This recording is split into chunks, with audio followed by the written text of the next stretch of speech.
What's up, guys, and welcome to another episode of the Powerhouse Mentality podcast. I am your host. I am Caitlin Kenna-Smith. And before we get into the episode, I just want to drop a couple of announcements in the app. This isn't an app, in the podcast. I was just having a conversation with a new client about the first format, so that's where my head's at. But I want to drop a couple of announcements in here. Today is July 3rd, so tomorrow is July 4th, which means it is one of the best holidays ever. A perfect day to blow shit up and celebrate freedom. Can't beat that. But for the holiday, we at the Powerhouse Mentality are doing our first ever sale on all of our apparel, so site-wide. It'll be 17% off for $17.76. I know, I'm a genius when it comes to marketing.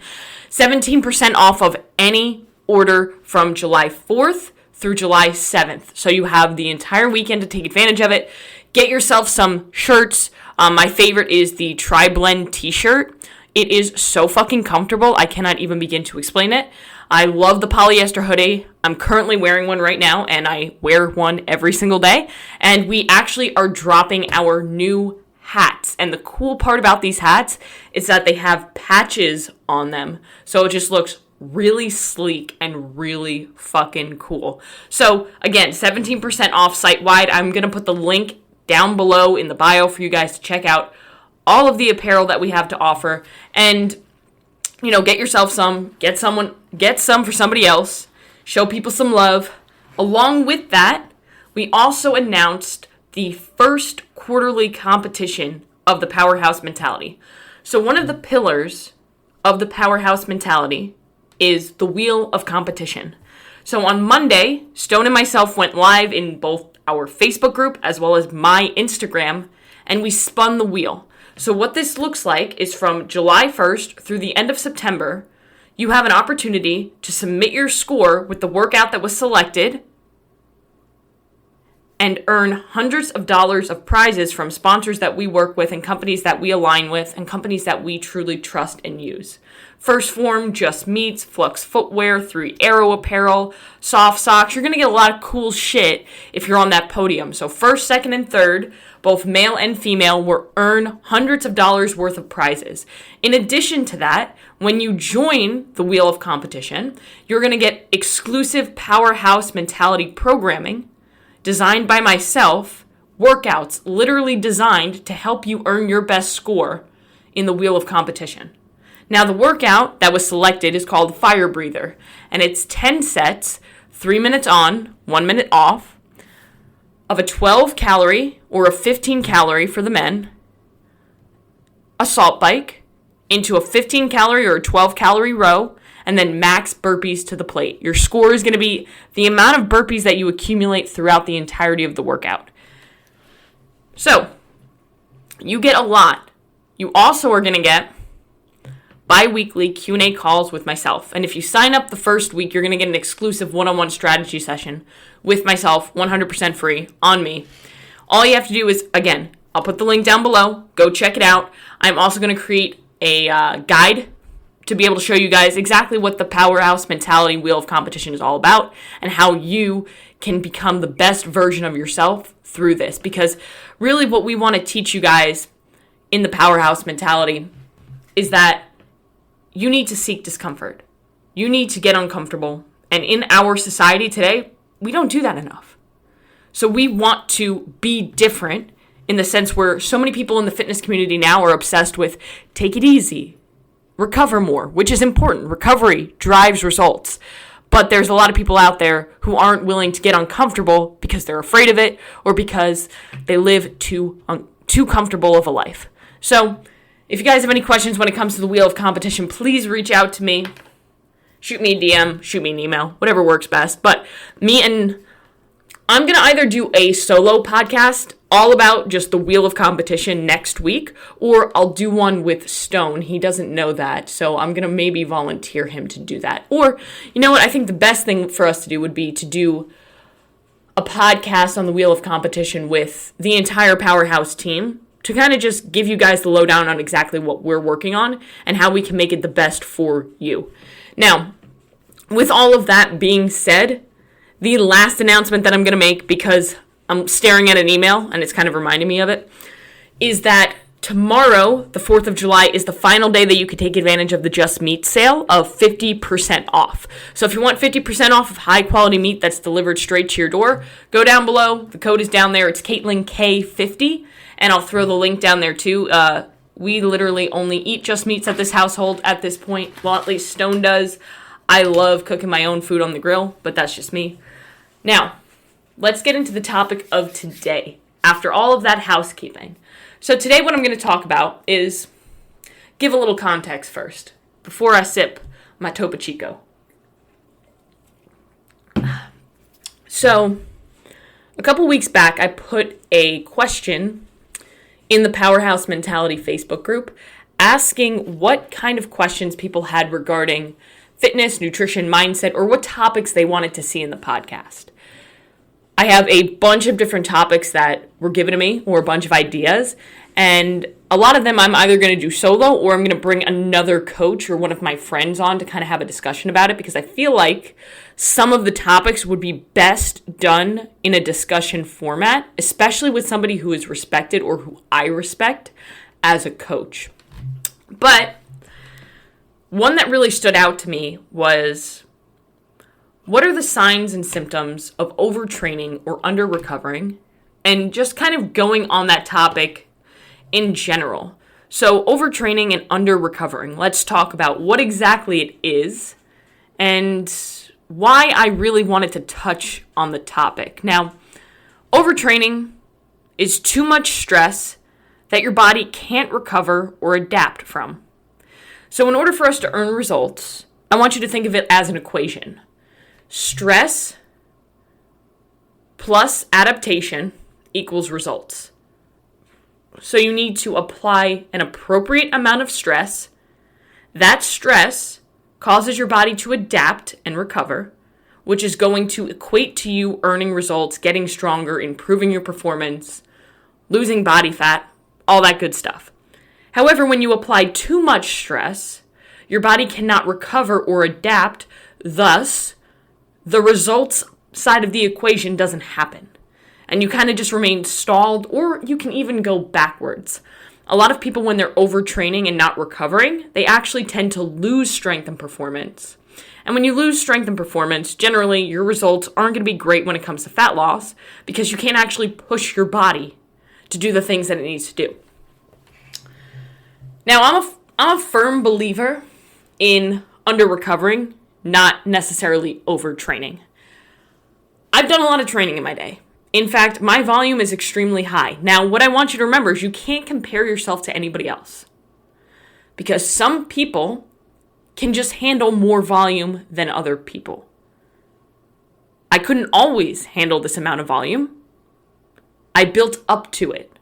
But also, I play a huge emphasis on recovery.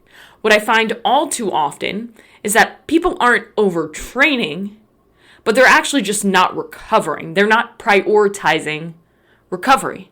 And what that looks like is nutrition, post-workout nutrition, overall nutrition, whole foods, protein, carbohydrates, healthy fats, sodium, electrolytes, water, as well as sleep and stress management. Unfortunately, in our busy society today, most people don't give a shit about stress management. So they go to work, stress themselves out, come home, stress themselves out, can't sleep, wonder why they can't sleep, and then their body's just in a never-ending cycle of stress. And what a lot of people don't understand is that working out or training is a stressor to the body. Remember, you have to apply stress to see adaptation. Working out is a stressor. So if you're working out and you're not recovering, that is even more stress on top of your already stressful life. And this is something that I always used to do. You know, when I had my eating disorder, I was constantly in a state of under-recovering because I was training so much and I was doing so much in my life. I was personal training, I was going to college, I was commuting, walking 30,000 plus steps a day, living in New York City, and I was eating like 800 calories a day. My body was under so much stress that I was in a constant state of overtraining or under-recovering. And I felt like garbage, and I didn't see results. My hormones were in the garbage, and I wondered why I wasn't getting the things that I wanted when it comes to my training. Because I wasn't recovering, and I was abusing my body. You literally get one body. Treat it well. Now, why is overtraining and under-recovering, why is this not a good thing? I gave you a little bit, I painted a little picture of, okay, if we're doing too much and there's too much stress that we can't adapt from, you're not going to see results. So obviously that is a bad thing because most of us work out to see results. And if you don't work out to see results, I'm kind of confused. Because I think you're lying. But, it is what it is. The biggest thing is that you get a diminishing return on the work that you're putting in. So imagine that you're putting in all of this work when it comes to your workouts, when it comes to your nutrition, but you're not seeing results. You're actually going backwards because you're not prioritizing recovery. So you're doing all the work, but you're not earning the results because you're missing out on the biggest piece, recovery. I always say more isn't always better, but better is better. A lot of people think that, okay, if I do more, then I'll get better results faster. But that's not necessarily the case. When it comes to training and working out and earning results, there's kind of a bell curve to it. So you go up, up, up, up, up, and then you stabilize at the top. But then if you go further and add more to the point where, oops, body can't recover, now we're going down. So you need to be aware of what that looks like for you. All right? Going off of that, if your body's excessively stressed because of all of the stress that you're applying to it through overtraining and under-recovering, your hormones are going to shift, and your hormones are going to shift in a way that's going to cause fat storage. So your testosterone, your growth hormone, is going to decrease. Your cortisol is going to increase, which is going to mean that you're probably going to be inflamed. You're holding on to water. Your body's not in a good state to actually put on muscle. And generally what happens when those hormones are all out of whack is that our cravings increase, our hunger increases. And generally what happens is people start overeating, which is going to prevent you from sticking to your nutrition. And then a lot of people, unfortunately, fall into a restrict binge cycle. And if you're constantly restricting and then binging, restricting and binging, not only is your relationship with food in the trash can, which makes life terrible and makes earning results very difficult, your mental health is in the trash can in that sense too. A lot of people that you see on social media who go through these 72-hour fasts, they forgot to mention that before they did the fast, they had a binge. And that's why they're doing the fast. So unfortunately, a lot of people on social media have a disordered eating. So always be wary about who you follow. Now, when you're in that kind of a cycle where your testosterone's down, your growth hormone's down, your cortisol's up, you're more likely to store body fat and you're less likely to build muscle tissue, which is obviously counterintuitive when you're trying to earn results, achieve fat loss, increase your strength. And this happens because your body is in a state where it's trying to conserve energy. Think about if the stock market crashes, you're less likely to spend money, but you're more likely to conserve money, save money, because you're in a state of crisis, right? It's the same thing with your body. If your body's in a state of crisis because there's too much stress being applied, then your body's going to conserve energy. And how it's going to do that is it's going to hold on to body fat because body fat is energy. And it's almost like a safety net, an insurance policy for your body. It's nice and comfy. But it's also going to tear down muscle because muscle is a very expensive tissue. And expensive, I mean energy. It requires a lot of energy to grow and maintain. And if you're in a state of stress, your body cares about your survival, not your six-pack. So it's going to break down your muscle tissue. If you have less muscle, then you're going to burn less calories at rest, and it's going to impact your metabolism negatively. So when you think of it like that, it's kind of like, oh, well, I can do too much when it comes to my training, and I can actually get fatter and lose muscle if I'm not properly recovering.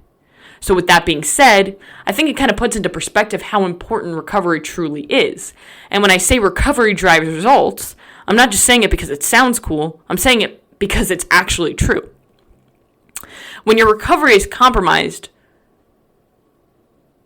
you're not going to earn the results that you want. Like I said, results are earned when stress is applied and the body adapts.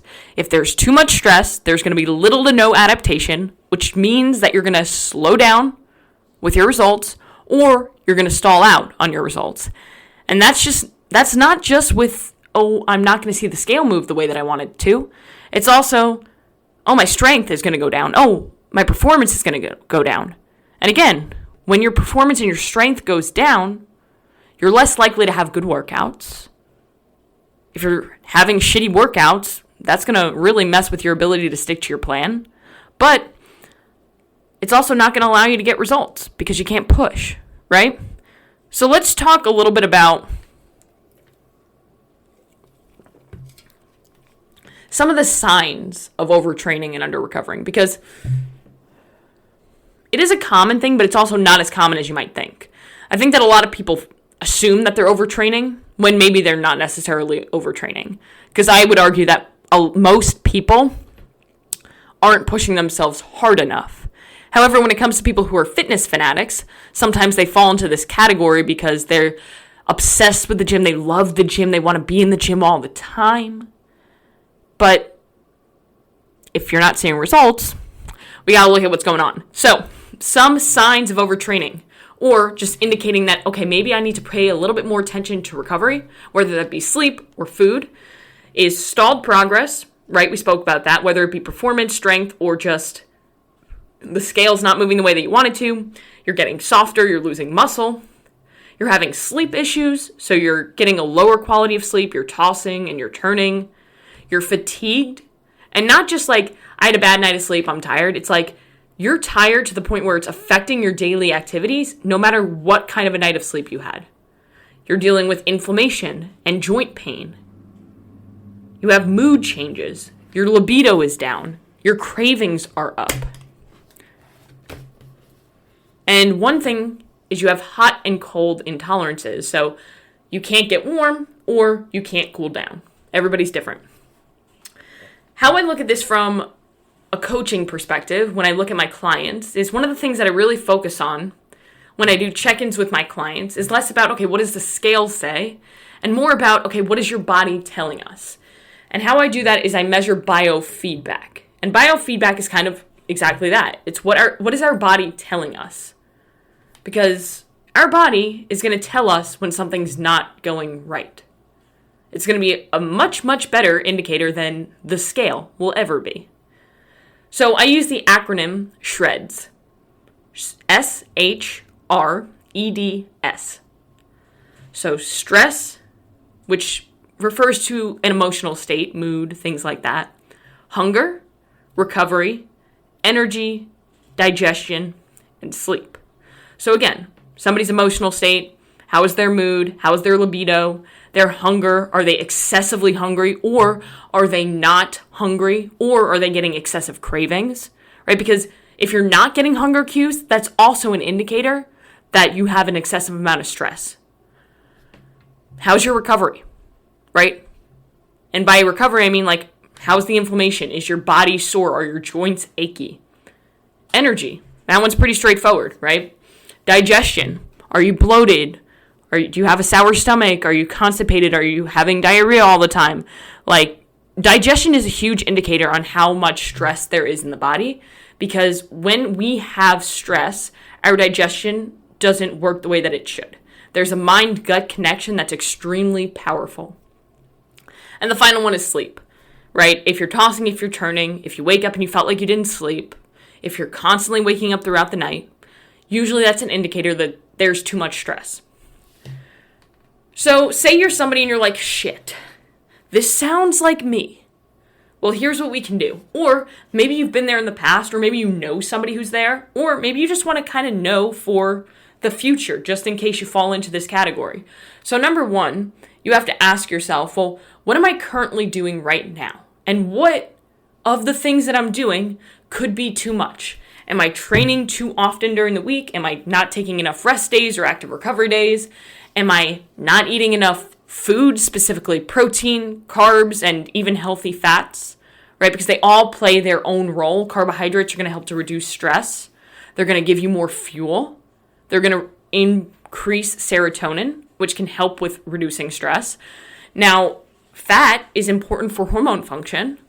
So if we're not having enough healthy fats, then our body's hormones aren't going to work the way that they should, which is a stressor. If we're not eating enough protein, we're not going to be able to rebuild and repair from the stress that we're applying. Is it maybe you're just in a really stressful season of your life? Like maybe work is a little bit too much, right? Because if you're going through a really stressful season at work and you're working 12, 15-hour days, and on top of that, you're trying to get in a 1 or 2 hour long workout, maybe we need to reduce the amount of training that we're doing during this season, increase the amount of sleep, and increase the amount of food to be able to reduce stress so that we can actually earn results. And that's just coming at it from a logical perspective, right?